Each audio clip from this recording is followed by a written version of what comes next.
Hey guys, how's it going? Hope you're doing well. My name is Crown, and today I'm going to read you some very interesting stories that I hope that you're gonna love. And now, without further ado, let's go! In my youth, my family was rather poor, lower middle class.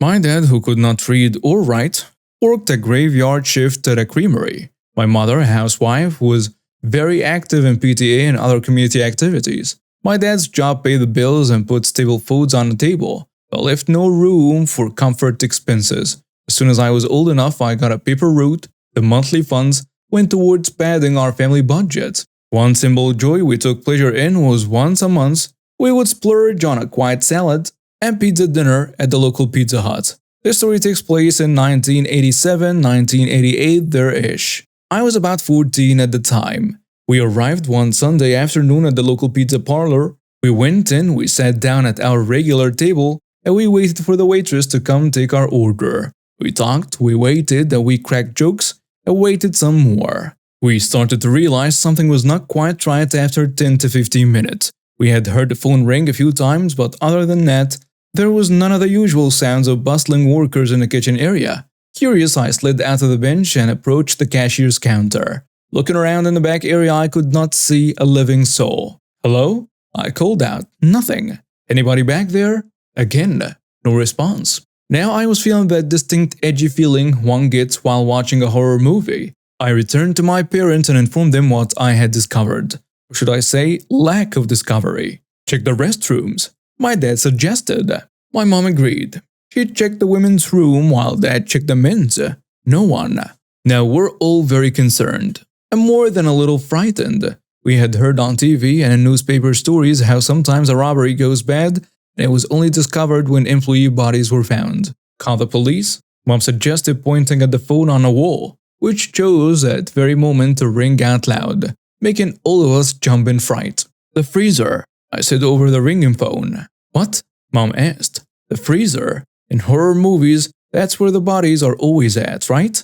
"I'll look," I said. "The hell you will," my mom responded with authority. "Your father will check it." My beloved father, the man I admired most in the world, pointed at me and said, "He runs faster." In the end, I did indeed go behind the counter by the simple fact my parents were too busy arguing over who would go check in the back to notice me walking off. First, I armed myself with an impressively large and surprisingly sharp brown pizza cutter sitting on a counter. Next, I checked the entirety of the back area. The back door was locked from the inside. Then I checked the manager's office cubicle. Finally, I approached the freezer. I knew what I was going to find. I've seen this scene in plenty of movies. By this point, both my parents noticed my absence and had joined me, staring at the freezer door with morbid anticipation. I grabbed the handle, pulled, and threw the door open, and sure enough, there, staring back at us, was boxes of pizza-making supplies, but no bodies. Wow, I was, truth to tell, morbidly disappointed. No bodies? Nothing? No workers? We were the only ones in the pizza parlor. "Hello?" came a call from the front. I'm pretty sure if a little more effort had been put into the jump scare, we would have hit our heads on a ceiling. Quickly, we approached the front. I recall my heart racing a mile thinking an employee had arrived, only to find a middle-aged gentleman waiting along with his wife by the "wait to be seated" sign. "Oh, there you are," he said. "We would like a table for two." "I'm sorry, sir," my mother replied. "We don't work here." "Okay, but we want a table for two." "There is nobody here. We checked," Mom explained. "Yes, I can see the place is empty. So, can we have a table in the back?" the man pressed. "We don't work here. As far as we can tell, there is nobody here that's supposed to be here." Mom further elaborated.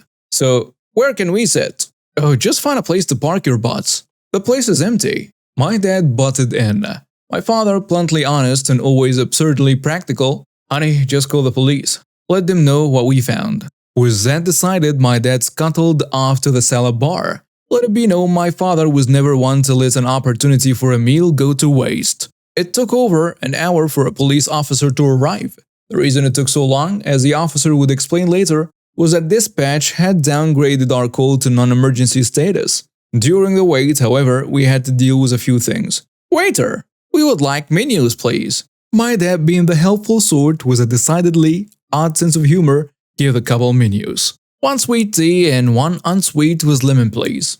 I was already hitting the fountain drink machine. I was there, it was there. And mom had found the coffee supplies. So what the hell? I brought them their drinks. We would like 2 dinner salads and a large pepperoni pizza. Dad pointed to the plates by the salad bar and told him, might be a few minutes on a pizza. Gotta wait for an employee to show up first, but go ahead and eat as much salad as you want. Then one of the nearby churches let out. Hello, there are 4 of us. Hi, we got 2 more coming. I tried calling several times. Can I please get 2 large pizzas to go? By the time the police officer arrived, my mom and I were effectively running the parlor along with a guy who came in from the church with his family. He said he once worked at the other Pizza Huts in town while in college. Mom took orders, I delivered drinks and food, I got tips, and the young man made the pizzas. My dad, well, he was busy eating and chatting with the customers. As for people paying for their food, neither my father nor I could calculate our way past 10 fingers and 10 toes. Mom, on the other hand, was one of those super annoying people of her generation that could calculate a whole string of numbers in her head faster than you could type on a digital calculating machine. Really, really annoying. So she figured out the amount including the tax and had them pay with a check. The checks were slid under the cash register. The register itself we did not even try to touch. When the officer arrived, we were quite happy to recognize him as one of the officers my dad was friends with. Back then, police officers on a night shift could come by the creamery my dad worked at and get free ice cream from the employees' break room. Dad would often take time to shoot the breeze with them for a few minutes. Officer Shield, as I will call him, immediately recognized my dad and asked him what was going on. My dad explained the situation and I butted in, sounding a little disappointed, I'm sure, that we didn't find any dead bodies in the freezer. Officer Shield first went to the register, opened it, and confirmed that there was still cash in the till box, then walked around the inside and outside of the building.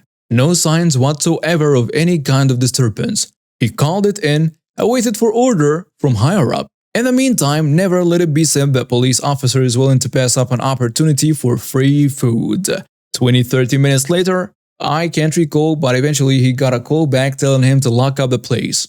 They were trying to contact the owner of that franchise, but problem, he couldn't find the keys to the parlor, and the main doors had to be locked from either the outside with a key or the doors locked from the inside with a latch, then exit our back door, which required a key to lock the bolt from outside. Officer Shield called that fact back in. A few minutes later, the lead officer on shift arrived to evaluate the situation. What did he find? A pizza parlor half full of customers happily chewing down on pizza. When he asked, understandable confused, why Officer Shield called in his report saying there were no employees on the premises when clearly customers were being served, at which point I oh so happily piped in. While handling off a pizza to go to a waiting customer, I said, "Oh, we don't work here. We're just being helpful." So eventually the police managed to contact the owner after a couple of hours. The owner contacted the manager and the manager came storming in. Lots of anger and confusion. The manager, in a fluster, tried to accuse my parents and I of theft of company property, but Officer Shield would have none of that and pointed out the checks, the order slips, and a list of anything we used. Then he pointed out the fact that we could have just left the place empty and thieves could have ransacked the parlor. She backed down and focused on contacting the workers that were supposed to be on duty. Turns out the assistant manager had found out that very morning her boyfriend was having an affair. She had been gone on a tirade, taking her anger out on her male employees, verbally abusing them. They chose not to take the abuse and walked out. The assistant manager then just decided to up and quit, leaving the shop wide open. As for my parents and I, we were informed by Officer Shield very firmly that we would, for whatever reason, find ourselves in such a situation again. It would be far more helpful if we refrained from being helpful. And yes, we did pay for our food and drinks, but we still got banned for life from that parlor.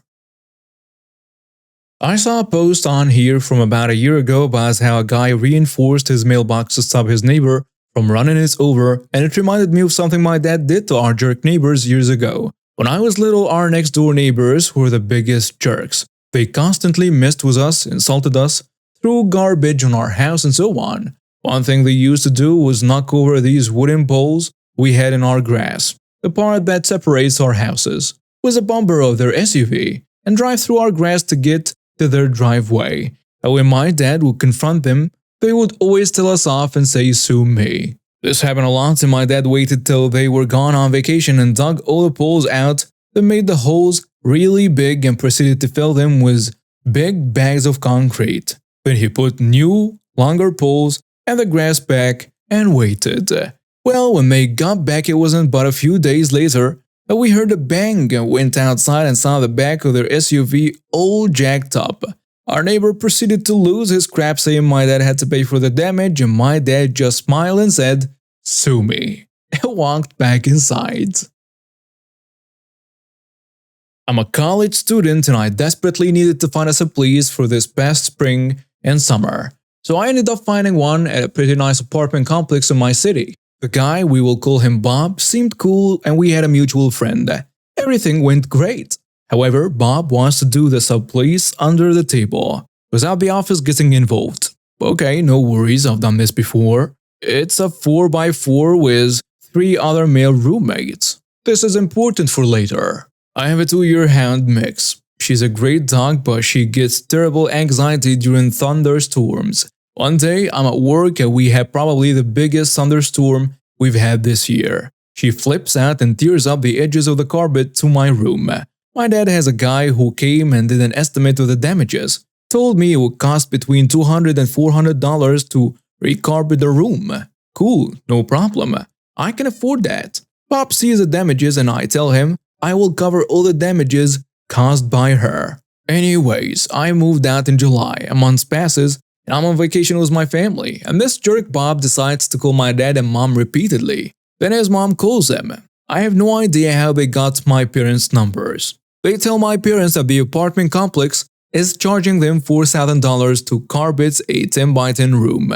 That I have until the end of September to pay it or they will take me to court. My dad is pissed because he knows the damages shouldn't cost that much. He contacts the leasing offices and asks them for a breakdown of the damages. I don't know how he managed to get them to tell him, but the carpet damage in my room only cost $273. All the other charges were for damages the original tenant and his roommates did.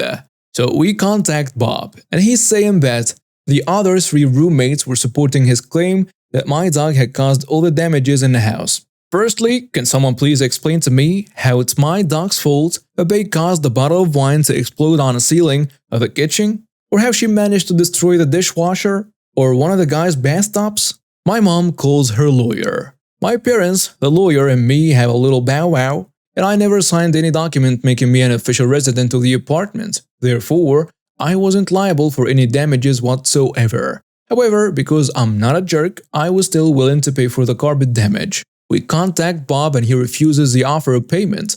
His mom says that she wants me to pay for everything. But no, I'm not going to. Because I'm petty though, I contacted the leasing office, I gave them all the documentation, agreement for me to live there, payment history to him, all of it, of me living there, and now the office is not only charging Bob and the other roommates the $4,000, they are suing for a breach of contract because he had an illegal tenant. Should have just taken the $273, dude. So this just happened.